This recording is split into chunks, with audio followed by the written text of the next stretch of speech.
प्यारे बच्चों, सुप्रभात।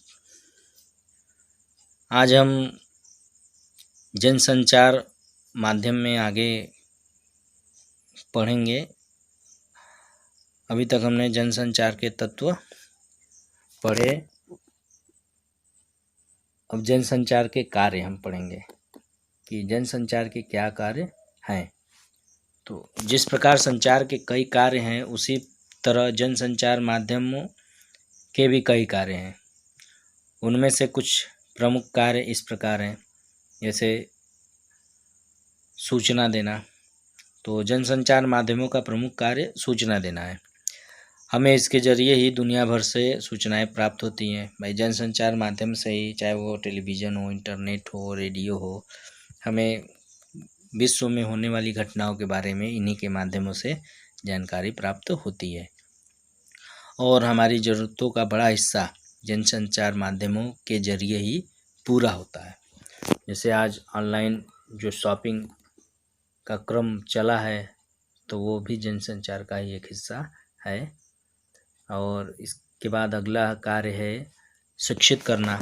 तो जनसंचार माध्यम जो है सूचनाओं के जरिए हमें जागरूक बनाते हैं कि जैसे हमें गुणवत्तापूर्ण या गुणवत्ता को जानकर समझकर ही सामानों की खरीदारी करनी चाहिए, या क्या सही है और क्या गलत है, इसके बारे में हमें जनसंचार माध्यम से जानकारी प्राप्त होती है। लोकतंत्र में जनसंचार माध्यम की एक महत्वपूर्ण भूमिका है भाई, क्योंकि संसद में होने वाले अब तो लाइव जो चीज़ें संसद में चल रही हैं, उसका सीधा प्रसारण हमें देखने को मिल जाता है। यहाँ शिक्षित करने से आशय मतलब जनसंचार माध्यमों की एक महत्वपूर्ण भूमिका जनता को शिक्षित करने से है। यहाँ शिक्षित करने से आशय उन्हें देश दुनिया के हाल से परिचित कराने और उसके प्रति सजग बनाने से है। शिक्षित और साक्षर दोनों में अंतर होता है। साक्षर का मतलब केवल अक्षरों को जानना, जबकि शिक्षित का तात्पर्य ही यही है कि अक्षरों को केवल जानने से मतलब नहीं है, बल्कि अक्षरों के उन मर्मों को भी वह समझ सके, उसको अपने जीवन में धारण कर सके। तो शिक्षित होने से तात्पर्य है कि वह देश दुनिया से परिचित हो सके और उसके प्रति अपना जो व्यवहार है वह परिवर्तित कर सके। और इसके बाद अगला कार्य है जो मनोरंजन करना। तो जनसंचार माध्यम के द्वारा मनोरंजन के प्रमुख जो साधन हैं, सिनेमा, टीवी, रेडियो, संगीत के टेप, वीडियो और किताब आदि, ये इनके द्वारा हमारा मनोरंजन होता है। मनोरंजन का इस समय प्रमुख साधन जनसंचार माध्यम हो चुका है। एजेंडा तय करना, एजेंडा भी तय किया जाता है जनसंचार माध्यम के द्वारा। जनसंचार माध्यम सूचनाओं और विचारों के जरिए किसी देश और समाज का एजेंडा भी तय करते हैं। जब समाचार पत्र और समाचार चैनल किसी खास घटना या मुद्दे की प्रमुखता से उठाते हैं या उन्हें व्यापक कवरेज देते हैं, तो वे घटनाएं या मुद्दे आम लोगों में चर्चा के विषय बन जाते हैं। किसी घटना या मुद्दे को चर्चा का विषय बनाकर जनसंचार माध्यम सरकार और समाज को उस पर अनुकूल प्रतिक्रिया करने के लिए बाध्य कर देते हैं। जैसे कोई घटना घटित हुई और उसको समाचार चैनल वाले इतना अधिक दिखाने लगे कि उस घटना के प्रति सरकार का दृष्टिकोण या सरकार आकृष्ट होती है और उस घटना को संज्ञान में लेकर उस पर कार्रवाई करती है। निगरानी करना, किसी लोकतांत्रिक समाज में जनसंचार माध्यमों का एक और प्रमुख कार्य सरकार और संस्थाओं के कामकाज पर निगरानी रखना भी है। अगर सरकार कोई गलत कदम उठाती है या किसी संगठन संस्था में कोई अनियमितता बरती जा रही है, तो उसे लोगों के सामने लाने की जिम्मेदारी जनसंचार माध्यमों पर है। जैसे कोई गड़बड़ी दिखाई दे रही है, तो वहाँ पे मीडिया अगर है तो वो कवरेज के द्वारा जो है उस गड़बड़ी को सरकार के दिमाग में या जनता के संज्ञान में लाती है, तो सरकार मजबूर हो जाती है कि उस पर वह कार्रवाई करे। अगला है विचार विमर्श के मंच। तो जनसंचार माध्यमों का एक कार्य यह भी है कि वे लोकतंत्र में विभिन्न विचारों को अभिव्यक्ति का मंच उपलब्ध कराते हैं। इसके जरिए विभिन्न विचार लोगों के सामने पहुंचते हैं।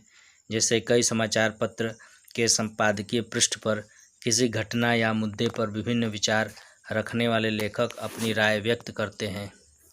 इसी तरह संपादक के नाम चिट्ठी स्तंभ में आम लोगों को अपनी राय व्यक्त करने का मौका मिलता है। इस तरह जनसंचार माध्यम विचार विमर्श के मंच के रूप में भी काम करते हैं।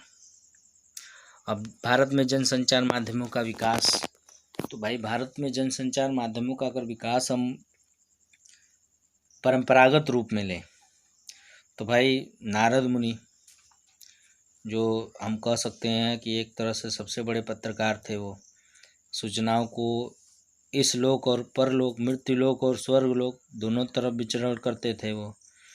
तो विकास की अगर भूमिका देखा जाए तो भारतवर्ष में वो प्राचीन काल से हमें देखने को मिलेगी।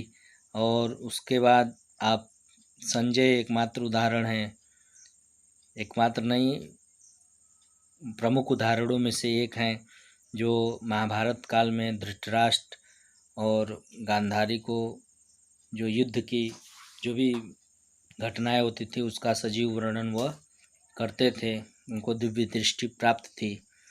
तो वो जनसंचार का परंपरागत माध्यम के रूप में हम उसको देख सकते हैं। परंपरागत में जब पहले मुद्रण का आविष्कार नहीं हुआ था, उसके पहले लोग घुड़सवार संदेश वाहक होते थे, चाहे पैदल होते थे, तो वो लोग एक जगह से दूसरी जगह सूचनाओं को पहुंचाने का काम करते थे। कबूतर पाले जाते थे, कई जानवर थे जो सूचनाओं का आदान प्रदान करने में अपनी भूमिका निभाते थे। उसके बाद पत्रों का माध्यम चला तो डाक आया, उसके बाद तार आया, तो तार के बाद फिर जो है आधुनिक माध्यम आए। तो आधुनिक माध्यम में आप बहुत है, हमारे पास है पत्र पत्रिकाएं हैं, समाचार पत्र एवं पत्रिकाएं हैं, रेडियो है, टेलीविज़न है और इंटरनेट है। ये प्रमुख जो है आधुनिक माध्यम है जनसंचार के।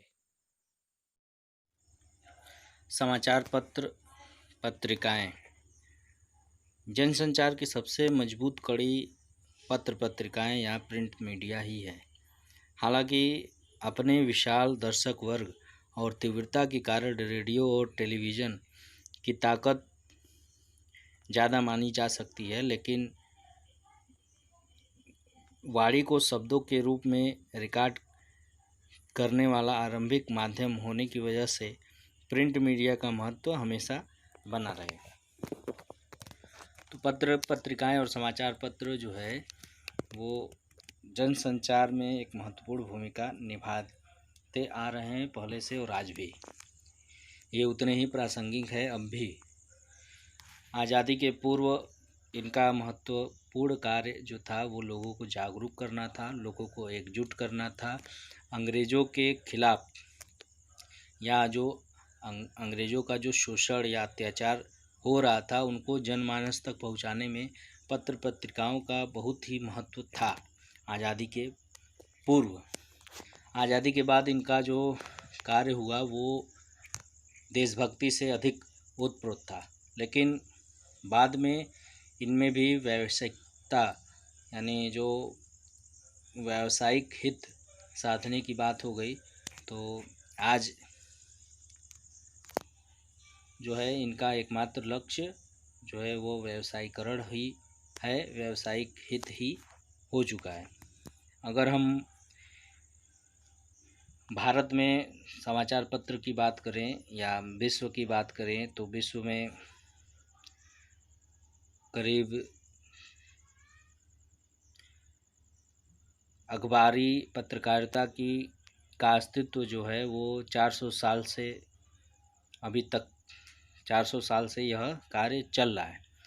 लेकिन भारत में इसकी शुरुआत सन 1780 में जेम्स अगस्ट हिकी के बंगाल गजट से हुई, जो कलकत्ता, जो कि अब कोलकाता नाम है, से निकला था। जबकि हिंदी का पहला साप्ताहिक पत्र या पहला समाचार पत्र हम कह सकते हैं उदंत मार्तंड भी कोलकाता या कलकत्ता से ही सन 1826 में पंडित जुगल किशोर शुक्ल के संपादन में निकला था। हिंदी का भारत का पहला 1780 में जेम्स ऑगस्ट हिकी के बंगाल गजट से हुआ था। लेकिन जो हिंदी का पहला समाचार पत्र या साप्ताहिक पत्र हम कह सकते हैं वो 1826 ईस्वी में उदंत मार्तंड के नाम से पंडित जुगल किशोर शुक्ल के संपादन में निकला था। ये पत्र पत्रिकाएं उस समय की हैं।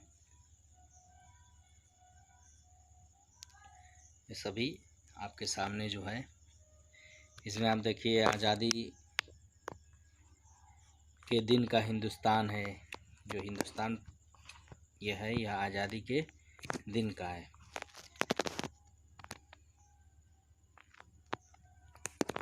इसमें आप देख सकते हैं नई दिल्ली सरकार,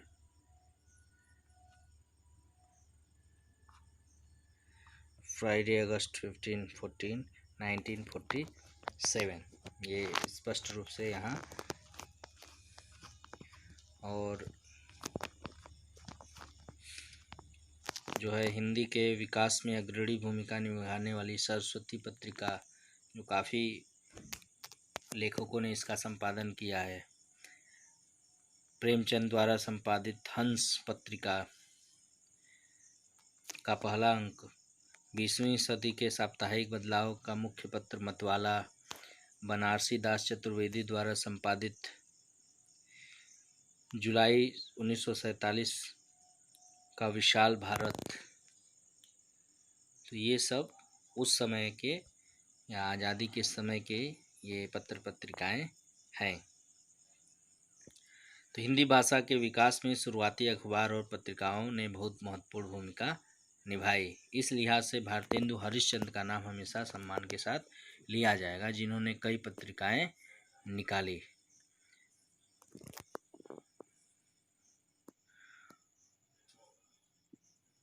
इस तरह हम देखेंगे तो पत्र पत्रिकाओं का जो महत्वपूर्ण योगदान आज़ादी के समय आज़ादी के आंदोलन को गति देने में अधिक रहा और भारत को स्वाधीनता या स्वतंत्रता दिलाने में इनकी महत्वपूर्ण भूमिका भी रही।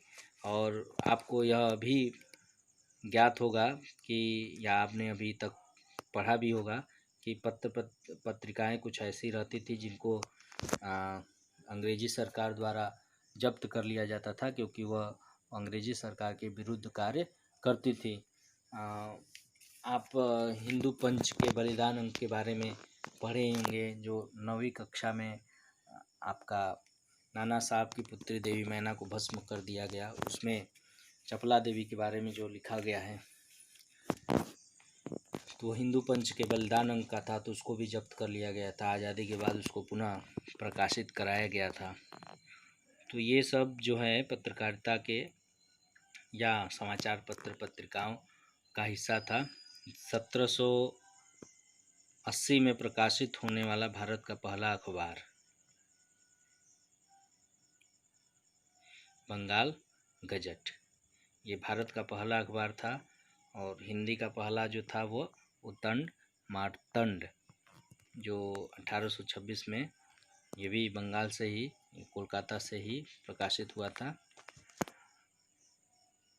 इसके बाद हम रेडियो, टीवी, इंटरनेट के बारे में चर्चा अगले वीडियो में करेंगे। तब तक आप लोग इसका अध्ययन करिए। कुछ छाया प्रतियाँ मैंने पिछले वीडियो में बोला था कि आपको पहुंच जाएंगी, किंतु वह पहुंच नहीं पाई, उसका मुझे खेद है। मैं इस बार अवश्य वो छाया प्रति आपको भेज दूंगा, जिसको आप पढ़ेंगे तो कुछ और लाभ होगा। इसके बाद हम अगले वीडियो में आगे चर्चा करेंगे। धन्यवाद।